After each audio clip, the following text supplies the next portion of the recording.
Jhon Duran for Aston Villa has been a wonder. It's been incredible. I remember watching him just as a young lad. When he was a little boy. When he was a little boy, kicking, just having kickabouts. Yeah, and it's going to go to black and white. Okay. Similar to how Bobby Charlton is Endrick's favorite player. Have you seen this? No. They asked him once, who's your favorite player? And he goes, Bobby Charlton. And everybody's like, bro, how do you even know who that is? He met Bobby Zamora.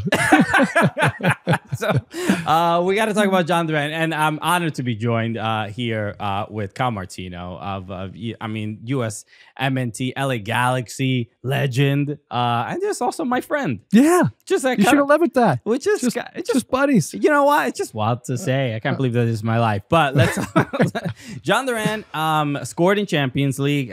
He's been scoring off the bench for Aston Villa in the Premier League. And like I said, he was a good player at the Fire. And I don't think anybody really expected him to have this much contribution for a Premier League side. I'm sure the scout that brought him was hoping he was going to have this type of there's a little bit of I think it's one of those things that, look, he's on the bench at Aston Villa, and some could argue like a little bit more time in MLS might have been helpful and might have been productive for his own development. And even last year, he was kind of already having conversations with Unai Emery about like, hey, maybe I should go because I really want to be starting.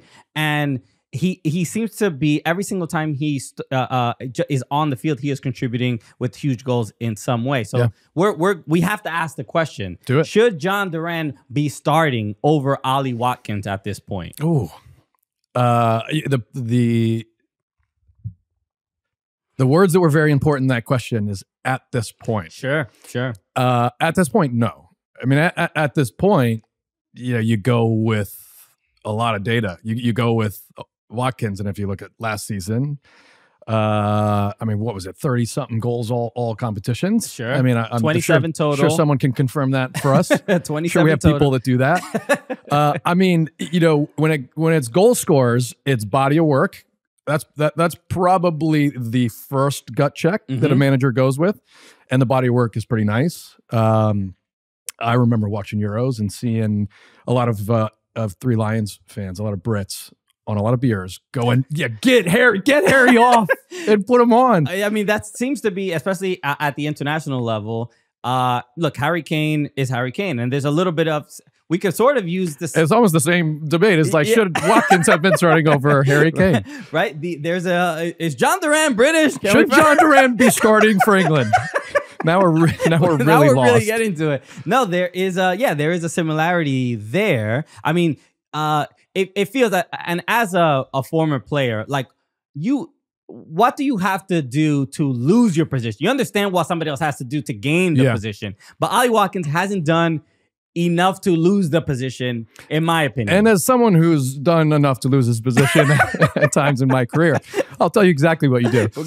You train like crap. That's one way, right? But the tough part with the games, the modern era, coming so thick and fast, is you used to make a case on the training field. And it's hard because you're training typically, and the person that you're trying to knock out of that role is in an ice bath, or is getting their legs worked on. So you don't have that go win the position on the training field, like back in my day. So, I mean, honestly, you start by doing it off the bench. He's done it, right? Case one. Yeah. He's done really well to make case one. To the point where Ollie Watkins is like, yo, chill, fam. Yeah, he's like easy, easy, dude. Easy. Every time? Against Bayern? You kidding me? I bought you that PS5 with my scoring bonus. So it's like, that's the first case you make. Yeah. Score off the bench. The next is obviously in the moments you're given, which typically is other competitions, right? You just demonstrate you could play 90, right? Because that's the other thing is scoring off the bench is a very small enterprise, and there's this weird moment that happens where you become so good. Ricardo Pepi's kind of enjoying this unfortunate reality. You become so good at scoring off the bench, you kind of get typecast as this, super subs, the American term, right? Where it's like, well, why would we start him? He's so good at doing this thing, where it's like, no, put me in, coach. Got into this business. I think he's close. And the worst thing that puts you right in that no one wants, and maybe awful forwards, and there are some out there that are, secretly, is an injury gets in. Yeah. So obviously, no Villa fan, no one wants that.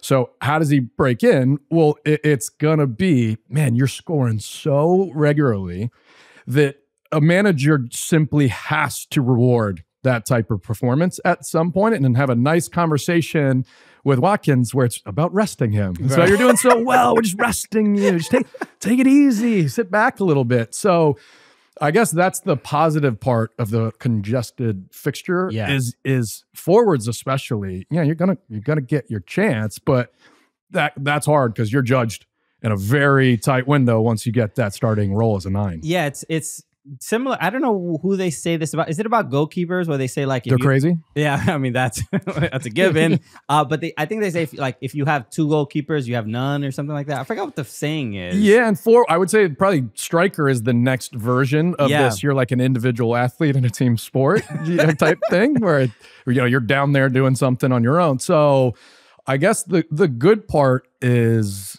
also versatility. In the new world, it's not there's big striker, little striker, 4-4-2. So maybe it's being able to demonstrate both of them can be on the field at the same time. Yeah, I just from Duran's perspective, as strikers, they're all playing the same sport, but there's such it's so impressive how strikers have this a specific set of skills, you know what I mean, that you have these really, really tiny moments to do something, to do the best thing in the sport. Yeah. And Jhon Duran is finding a way to do that is getting harder to keep him on the bench, but even if, as long as he's like in this conversation and making Unai Emery even think about this, it's just so remarkably impressive. You know what they call this? A champagne problem. There we go. Unai, he's like just an embarrassment of riches. Yeah. Just all these having a blast. No, so I mean, look, I'm happy to see, especially Jhon Duran. Hopefully, again, he gets more opportunity at the international level. I think he's really making a case for himself for Colombia. But man, a difficult decision for Unai. But at the end of the day, you had to sneak Colombia in there, didn't you? At the end of the day, I think Ollie Watkins is not really, in any necessarily threat to lose his spot. But look, to see both of them thrive and succeed, I think is only helpful for Villa, because Villa, again, they've turned everything around. So it's quite remarkable. So everybody, if you want more of this, shout out to everybody at OneFootball. But if you want to tune into more, subscribe to the Cooligans here on YouTube.